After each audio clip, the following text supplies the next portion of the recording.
Jesucristo, roca eterna. Jeremías capítulo 23, versículo 29 nos dice la palabra de Dios así: ¿No es mi palabra como fuego, dice Jehová, y como martillo que quebranta la piedra? Amén. Los capítulos 22 al 24 del libro de Jeremías presentan una contundente evaluación sobre el liderazgo político y religioso de Judá, contrastada con la promesa de la restauración futura. En esta sección, el profeta dirige juicios directos contra los últimos reyes de Judá, Salum, Joacim y Jeconías, denunciando su codicia, opresión y falta de justicia con el desamparado. Entre la ruina de la dinastía terrenal, Dios proclama la profecía del renuevo justo, un rey descendiente de David que gobernará con verdadera sabiduría. El texto sagrado concluye con la visión de 2 cestos de higos, donde Dios revela que su propósito de preservación y futuro está con los exiliados y no con quienes permanecieron en Jerusalén llenos de falsa seguridad. Amén. A su nombre gloria. El capítulo 22 de Jeremías pronuncia severos oráculos contra la casa real de Judá, estableciendo que el trono de David no otorga inmunidad frente al juicio divino sin se pisotee la justicia. Jeremías es enviado directamente al palacio para exigir la protección del extranjero, el huérfano y la viuda. El texto sagrado repasa y evalúa los reinados de 3 monarcas consecutivos, condena el trágico destino de Salum, Joacás, denuncia la codicia e injusticia de Joacim, marcando el contraste con la equidad de su padre Josías, y sentencia el rechazo definitivo de Jeconías, Joaquín, declarando que ninguno de sus descendientes prosperará sentándose en el trono de David. Amén. Condición para la continuidad del trono. Versículos del 1 al 9. Dios ordena a Jeremías descender al palacio real para proclamar la palabra. Promete que si ejercen el derecho, la justicia y libran al oprimido, los reyes seguirán entrando por las puertas de la ciudad. Pero si no obedecen, la casa real será convertida en desierto. Aún siendo frondosa como Galaad o el Líbano, Dios preparará destruidores para talar sus cedros. Las naciones preguntarán: ¿por qué Dios asoló esta gran ciudad? Y la respuesta será: porque abandonaron el pacto de Jehová. Amén. Lamento por Salum, Joacás, versículos del 10 al 12. El profeta exhorta a no llorar por el muerto, Josías, sino a llorar amargamente por el que se va cautivo, Salum, Joacás, porque no volverá nunca más a ver su tierra natal. Morirá en el lugar a donde fue llevado cautivo por el rey de Egipto. La codicia de Joacim frente al buen ejemplo de Josías. Versículos 19 al 13. Del 13 al 17. Dios pronuncia un ay contra Joacim por edificar su palacio con injusticia y hacer trabajar a su prójimo de balde. Mientras Joacim se preocupa por techos de cedro y pinturas de bermellón, Dios le recuerda a su padre Josías, quien juzgó la casa del afligido y del menesteroso, y por eso le fue bien.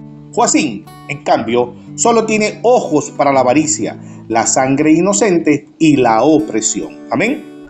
Sepultura de asno y el colapso de los aliados. Versículos 18 al 23. Nadie lamentará la muerte de Joacim, diciendo: ay, hermano mío. Tendrá la sepultura de un asno, siendo arrastrado y echado fuera de las puertas de Jerusalén. Sus aliados y amantes, las naciones extranjeras, serán quebrantados, y los habitantes del Líbano, la élite atrincherada en sus palacios de cedro, gemirá cuando vengan los dolores del juicio. Amén.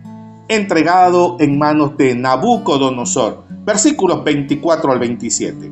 Jehová declara que aunque Jeconías, Joacim, hijo de Joacim, fuera el anillo de sellar en su mano derecha, de allí lo arrancaría.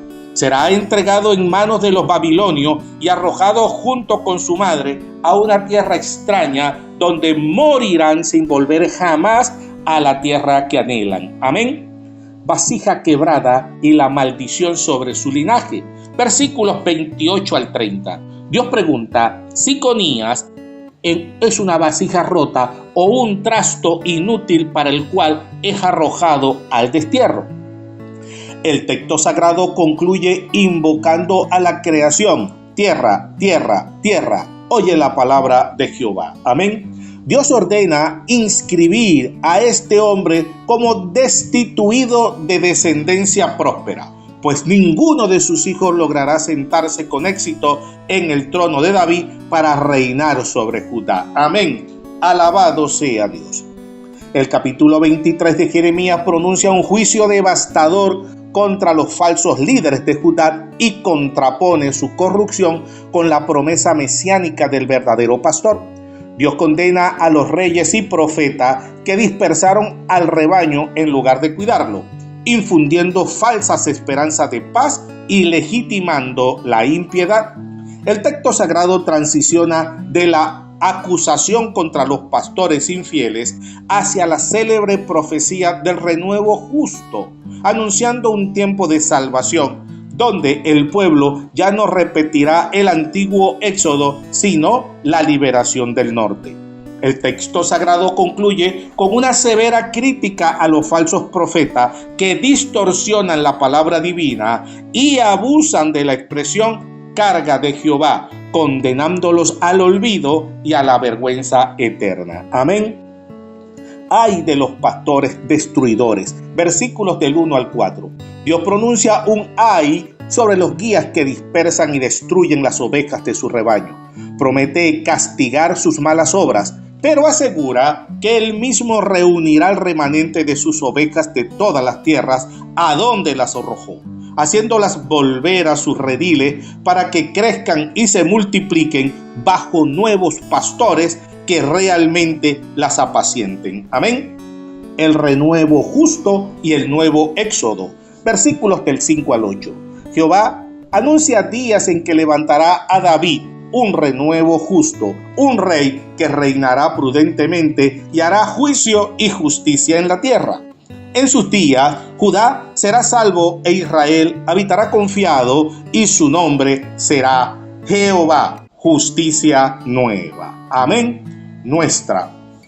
Jehová, justicia nuestra. Amén. Ya no se jurará por el Dios que sacó a Israel de Egipto, sino por el Dios que hizo subir a la descendencia de Israel de la tierra del norte y de todos los países de su cautiverio. Amén. La tierra llena de adúlteros y profanos. Versículos del 9 al 15. El corazón de Jeremías se quebranta y sus huesos tiemblan ante las palabras santas de Dios. La tierra está llena de adúlteros y la maldición la ha secado. Tanto los profetas de Samaria, que profetizaban por Baal, como los de Jerusalén han cometido torpezas, adulterio, marcha en la mentira y fortalecimiento en las manos de los malos. Dice: Dios los comparará con Sodoma y Gomorra, anunciando que les dará a comer a ajenjo y a beber agua de hiel. Amén. Visiones de su propio corazón y la tormenta de Jehová. Versículos 16 al 22. Dios advierte al pueblo que no escucha a los profetas que anuncian visiones de su propio corazón y no de la boca de Jehová. Estos dicen: paz tendréis, a los que desprecian a Dios. Sin embargo, la tempestad de la ira de Jehová ha salido y descargará sobre la cabeza de los malos. Si estos profetas hubieran estado en el secreto de Dios, habrían hecho volver al pueblo de su mal camino. Amén. Dios de cerca y de lejos, paja contra trigo. Versículos 23 al 32. Dios afirma que nada se le puede ocultar en lo secreto, pues Él llena el cielo y la tierra. Condena a los profetas que dicen: he soñado, esparciendo la mentira por hacer olvidar su nombre. Dios confronta sus falsedades preguntando: ¿qué tiene que ver la paja con el trigo? ¿No es mi palabra como fuego y como martillo que quebranta la piedra? Amén. El rechazo a la manipulación del mensaje divino. Versículos 33 al 40. Cuando el pueblo, un profeta o un sacerdote pregunte con burla: ¿cuál es la carga de Jehová? Dios responderá: los desampararé.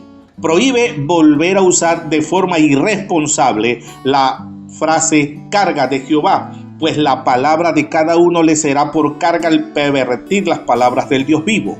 Por tanto, Dios los entregará al olvido total y a una afrenta perpetua que jamás será olvidada. Amén. Bendito sea Dios.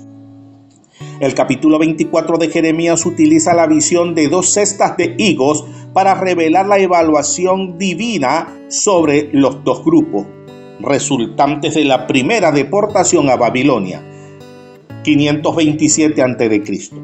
Es un giro teológico contraintuitivo para la mentalidad de la época. Los deportados no son los castigados de forma definitiva, sino la reserva espiritual de la nación. El texto sagrado divide a la sociedad en 2 destinos opuestos: los higos buenos, que experimentarán transformación interior y retorno a la tierra, frente a los higos malos, representados por el rey Sedequías y los supervivientes en Jerusalén y Egipto, sobre quienes recaerá el juicio consumador. Amén. El escenario tras la deportación, versículo 1. Después de que Nabucodonosor, rey de Babilonia, llevó cautivo a Jeconías, a los príncipes de Judá, a los artesanos y a los herreros de Jerusalén, Jehová muestra a Jeremías 2 cestas de higos puestas delante del templo. Amén. El contraste de la calidad, versículos 2 y 3. Una cesta contiene higos extremadamente buenos, como los primeros que maduran. La otra cesta contiene higos muy malos, tan podridos que resultan completamente comestibles. Dios pregunta al profeta, ¿qué es lo que ve? Y Jeremías describe con precisión la marcada diferencia entre ambos grupos. Amén.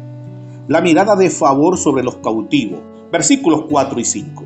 Jehová revela que los cautivos de Judá, a quienes envió de este lugar a la tierra de los caldeos, son representados por los higos buenos.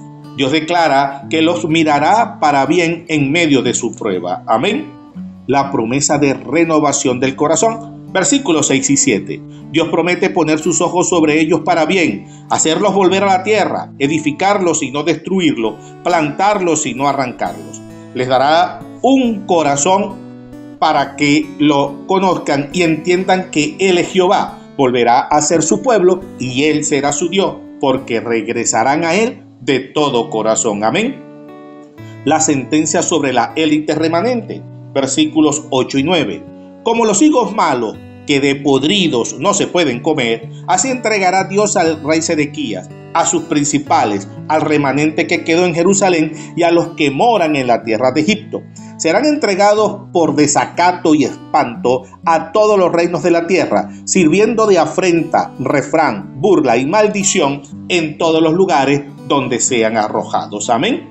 Consumación por las 3 plagas, versículo 10. Dios enviará contra ellos la espada, el hambre y la pestilencia de manera ininterrumpida hasta que sean totalmente consumidos de sobre la tierra que les dio a ellos y a sus padres. A su nombre gloria. Amén.